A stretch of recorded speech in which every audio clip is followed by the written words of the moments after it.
Hello बच्चों, मैं सुष्मिता मिश्रा आप सभी लोगों का आपके ऑनलाइन क्लास में स्वागत करती हूँ।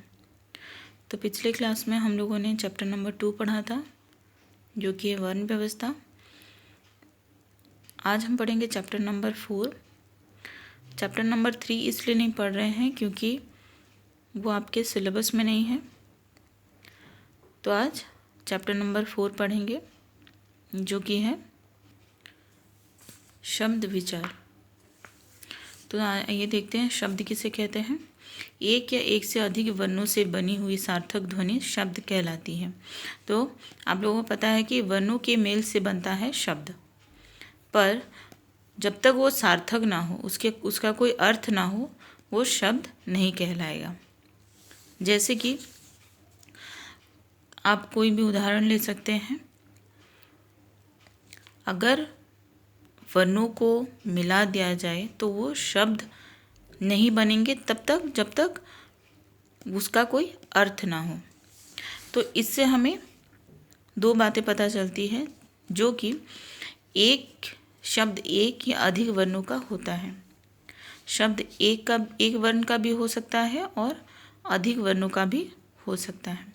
तो एक वर्ण का शब्द कैसे होता है?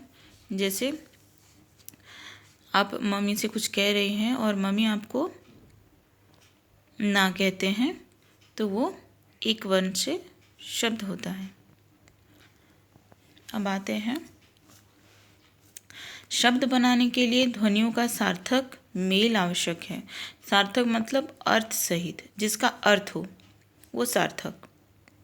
तो उसका सार्थक होना बहुत ज़रूरी है। जैसे कि सामपट पर फल शब्द देकर बच्चे के मस्तिष्क में फलों की तस्वीर आ जाती है। फल सार्थक शब्द है। यहाँ पे देखिए, फल से हमें पता लग जाता है कि व्यक्ति क्या बोल रहा है। जैसे कि अगर हम लफ लिखते हैं उल्टा करके, ल और फ दो वर्ण हैं, उनके मेल से हमने बनाया ये लफ, पर इसका कोई अर्थ नहीं है, तो ये शब्द नहीं कहलाया जाएगा। फल का अर्थ होता है, तो ये होगा सार्थक शब्द, और ये सार्थक शब्द नहीं है। अब आते हैं पद पर। शब्द का जब वाक्य में प्रयोग किया जाता है तो वह व्याकरण के नियमों में बन जाता है और इनका रूप भी बदल जाता है। वाक्य में प्रयुक्त यही शब्द पद कहलाता है। आप लोगों को पता है कि शब्द से वाक्य बनता है, पर जब वो व्याकरण के नियमों में बन जाता है, व्याकरण क्या होता है? जो कि वाक्य को या भाषा को शुद्ध बनाता है। व्याकरण के नियमों में बन जाता है। हमने नियमों के बारे में भी पढ़ा था, और इसका रूप बदल जाता है। वाक्य में प्रयुक्त यही शब्द पद कहलाता है। अब आते हैं शब्दों के भेद पे। भाषा कई प्रकार के शब्दों से मिलकर बनती है। ये शब्द कहाँ से आए हैं, कैसे बने हैं और कौन कौन से हैं, इस दृष्टिकोण से इन्हें 4 भागों में वर्गीकृत किया गया है। तो शब्दों को 4 वर्गों में वर्गीकृत किया गया है। उसके 4 प्रमुख आधार हैं। क्या क्या हैं? स्रोत या व्युत्पत्ति के आधार पर, रचना के आधार पर, अर्थ के आधार पर और व्याकरण के आधार पर। तो आज पहला देखेंगे, स्रोत या व्युत्पत्ति के आधार पर क्या है। स्रोत या व्युत्पत्ति के आधार पर हिंदी में अनेक स्रोतों से शब्द आए हैं। इन पर विचार करना ही स्रोत या व्युत्पत्ति की दृष्टि से विचार करना है। इस आधार पर हिंदी शब्दों को 5 भागों में बांटा जा सकता है। तो आप ये याद रखेंगे कि शब्दों को कितने भाग में वर्गीकरण किया गया है या उसके कितने आधार हैं, और स्रोत या व्युत्पत्ति के आधार पर उसके कितने भागों में बांटा जा सकता है। कितने भागों में? 5 भागों में। कौन कौन से? तत्सम, तद्भव, देशज, विदेशज, यागत या शंकर। ये स्रोत या व्युत्पत्ति के आधार पर बांटा गया 5 भाग है। तो तत्सम शब्द किसे कहते हैं? संस्कृत से आए हुए शब्द अपने मूल रूप में उपयोग में लाए जाते हैं, वे तत्सम शब्द कहलाते हैं। तो संस्कृत से आए हैं, आप लोगों को पता है कि हिंदी में संस्कृत से बहुत सारे शब्द आए हैं जो कि अपने मूल रूप में ही उपयोग में लाए गए हैं। जैसे जल, ये संस्कृत शब्द है। जब हम हिंदी शब्द आता है तो जल का पानी हो जाता है, घृत का घी हो जाता है, ग्राम का गांव हो जाता है। तो ये संस्कृत शब्द हैं, ये अपने मूल रूप में ही प्रयोग में लाए गए हैं, तो उसको तत्सम शब्द कहते हैं। अब आते हैं तद्भव। तद्भव शब्द क्या है? संस्कृत के वे शब्द जो थोड़े बहुत बदलाव के बाद हिंदी में प्रयोग में लाए गए हैं, उन्हें तद्भव शब्द कहते हैं। जैसे कि संस्कृत के जो शब्द हैं, जैसे जल, जल को हम उसको बदलाव करके, उसमें बदलाव करके हमने लिखा पानी। तो पानी हम प्रयोग में लाते हैं हिंदी में, तो पानी, घी, गांव, घर, गाय, ये सारे हैं तद्भव शब्द। आइए कुछ शब्द और देखते हैं जो कि तत्सम से तद्भव शब्दों को में बदला गया है। जैसे अंध, अंधा, अग्नि, आग, अग्र, आगे, अश्रु, आंसू, ये उसके मूल रूप हैं जो कि तत्सम शब्द है और उसमें बदलाव करके हिंदी में प्रयोग किया गया है जो कि है तद्भव शब्द। तो ये सारे शब्द हैं तत्सम और शब्द तद्भव का। अब आते हैं देशज शब्द पे। देशज मतलब आप लोगों को नाम से ही पता लग जाता है कि देशज मतलब देश का ही, देश में प्रयोग में लाने जाने वाली। हिंदी और उसकी बोलियों में के वे शब्द जिनका संस्कृत से कोई संबंध नहीं, देशज कहलाते हैं। जैसे कि खाट, थैला, धोती, पगड़ी, ये संस्कृत से इसका कोई भी संबंध नहीं है, ये देशज शब्द ही हैं। अब आते हैं आगत या विदेशी शब्द पे। आगत शब्द क्या है? मतलब विदेशी भाषा से जो शब्द आए हैं, जैसे दूसरे देशों से संपर्क में आने पर इनकी भाषाओं के जो शब्द हिंदी में शामिल हुए हैं उन्हें आगत कहते हैं। ऐसे शब्द मुख्यतः अरबी, फारसी, तुर्की, अंग्रेजी, चीनी और पुर्तगाली के हैं। जैसे अरबी से उम्र, किताब, खत, अरबी उम्र, किताब, खत, अमीर, जहाज, तारीख, गुस्सा आदि। फारसी का अमरूद, आसमान, ज़मीन, आज़ादी, दोस्त, रुमाल, नमक, सरदार आदि। तो ये सारे जो शब्द हैं वो विदेशी भाषाओं से आए गए हैं, तो इनको कहते हैं आगत या विदेशी शब्द। अब आते हैं संकर शब्द पे।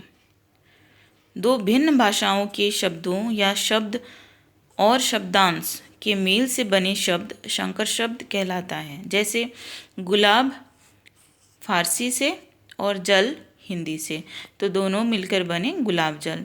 मतलब दो भाषाओं के शब्दों को मिलाकर जो शब्द बनता है वो संकर शब्द है। टिकट, घर, टिकट अंग्रेजी से आया है और घर हिंदी का, तो टिकट घर, ये है संकर शब्द। पार्टी प्रवक्ता, पार्टी प्रवक्ता। पुलिस चौकी, पुलिस चौकी। फलदार, फलदार, तो दार आया है फारसी से, फल आया है हिंदी से, तो दोनों भाषाओं के शब्दों को मिलाकर बना संकर शब्द। अब आते हैं रचना के आधार पर। रचना या बनावट के आधार पर शब्द 3 प्रकार के होते हैं। एक होता है रूढ़ शब्द, दूसरा यौगिक शब्द, तीसरा योगरूढ़ शब्द। रूढ़ शब्द क्या होता है? रूढ़ शब्द वास्तव में मूल शब्द होते हैं। इन्हें अलग अलग करने पर इनके खंडों का कोई अर्थ नहीं निकलता। जैसे नाग शब्द में ना और क का अलग अलग कोई अर्थ नहीं है। इसी प्रकार खाट, खा और ट दोनों का अलग अलग कोई मतलब नहीं है। तो रूढ़ शब्द क्या है? जो मूल शब्द होते हैं, इन्हें अलग अलग करने पर इनकी खंडों का कोई अर्थ नहीं निकलता। तो ये सारे हैं रूढ़ शब्द। अब आते हैं यौगिक शब्द पे। यौगिक का अर्थ होता है योग से बना। मूल शब्दों में अन्य शब्द जोड़कर बने शब्द यौगिक शब्द कहलाते हैं। इन शब्दों के खंड करें तो प्रत्येक खंड सार्थक होता है। जैसे कि विद्यालय, विद्या जोग आलय। सुपुत्र, सु और पुत्र, इसको अलग अलग करने से सु का अलग अर्थ आता है और पुत्र का अलग अर्थ आता है। तो यौगिक शब्दों की रचना उपसर्ग, प्रत्यय, संधि, समास द्वारा होती है। तो यौगिक शब्द क्या है पता चल गया। यौगिक शब्द का अर्थ है योग से बना, दो शब्दों को मिलाकर जो शब्द बनता है, पर दोनों का अलग अलग अर्थ होता है। दोनों को मिलाने से भी एक अर्थ निकलता है और उनको अलग खंड करें, अलग कर दें तो उनका भी अलग अर्थ निकलता है। अब आते हैं योगरूढ़ शब्द पे। योगरूढ़ शब्द भी अन्य शब्दों के योग से बनते हैं। अंतर इतना ही है कि वे अपना सामान्य अर्थ छोड़कर किसी विशेष अर्थ में रूढ़ हो जाते हैं। जैसे हिमालय, हिम मतलब बर्फ, आलय मतलब घर।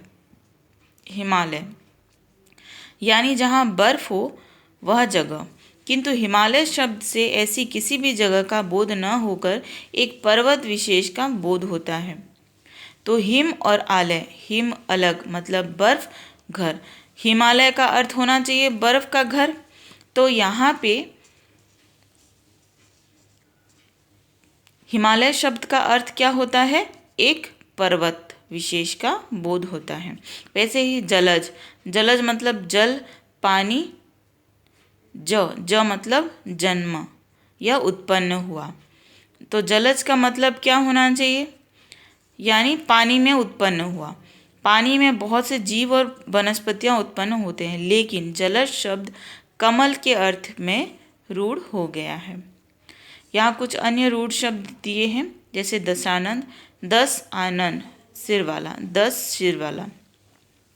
लंबोदर, लंबा है उदर, जिसका उसको कहते हैं लंबोदर। रावण के अर्थ में रूढ़। तो दशानन किसके अर्थ में रूढ़ है? रावण। आप लोगों को पता है कि दशानन रावण को कहते हैं और लंबोदर गणेश को कहते हैं। अब आते हैं प्रयोग के आधार पर। शब्दों का वाक्य में प्रयोग करने पर कुछ शब्दों के रूप बदल जाते हैं और कुछ वैसे ही रहते हैं। वाक्य में प्रयोग आधार पर शब्द दो प्रकार के होते हैं। एक होता है विकारी शब्द, दूसरा होता है अविकारी शब्द। विकारी शब्द क्या है? वाक्य में आने पर जिन शब्दों के रूप में लिंग, वचन, कारक आदि के कारण विकार, विकार मतलब परिवर्तन आता है, उन्हें विकारी शब्द कहते हैं। विकारी शब्द चार प्रकार के होते हैं, जैसे कि संज्ञा, सर्वनाम, विशेषण और क्रिया। तो विकारी शब्द कितने प्रकार के होते हैं? चार प्रकार के। कौन कौन से? संज्ञा, सर्वनाम, विशेषण और क्रिया। तो अब आते हैं अविकारी शब्द पे। वाक्य में आने पर लिंग, वचन और कारक आदि के कारण जिन शब्दों में कोई परिवर्तन नहीं आता, उन्हें अविकारी शब्द कहते हैं। देखिए, विकारी शब्द में परिवर्तन आता है और अविकारी में कोई परिवर्तन नहीं आता। अविकारी शब्दों को अव्यय भी कहा जाता है। अविकारी शब्द भी चार प्रकार के होते हैं: क्रिया विशेषण, संबंध बोधक, समुच्चय बोधक और विस्मयादि बोधक। इनके बारे में आप आगे और भी पढ़ेंगे। संज्ञा, सर्वनाम, विशेषण, क्रिया विशेषण, संबंध बोधक, समुच्चय बोधक, विस्मयादि बोधक, इसके बारे में आप आगे क्लास में भी पढ़ेंगे। अब आते हैं अर्थ के आधार पर। व्याकरण में केवल सार्थक शब्दों का अध्ययन किया जाता है। अर्थ के आधार पर कोई शब्द कई प्रकार के होते हैं, जैसे कि एकार्थी, अनेकार्थी, समानार्थक जिसे हम पर्यायवाची कहते हैं, और विपरीतार्थक जो विलोम शब्द भी कहते हैं, और श्रुति समभिन्नार्थक। तो ये भी 5 प्रकार के होते हैं और ये सारे भी हम लोग नेक्स्ट और जो क्लास आएंगे उसमें हम लोग पढ़ेंगे इनके बारे में। तो तो आज हमने क्या सीखा? सार्थक और स्वतंत्र ध्वनि समूह शब्द कहलाता है। वाक्य में आने वाले व्याकरणिक नियमों में बंधा शब्द पद कहलाता है। शब्दों का वर्गीकरण 4 आधार पर किया जाता है: व्युत्पत्ति के आधार पर, रचना के आधार पर, प्रयोग के आधार पर, अर्थ के आधार पर। तो ये सारे उनके भेद हैं। तो ये आज हम लोगों ने शब्द के बारे में पढ़ा, शब्द के प्रकार और उनके प्रकार के बारे में पढ़ा। तो इसका क्वेश्चन आंसर हम नेक्स्ट क्लास में डिस्कस करेंगे। Thank you.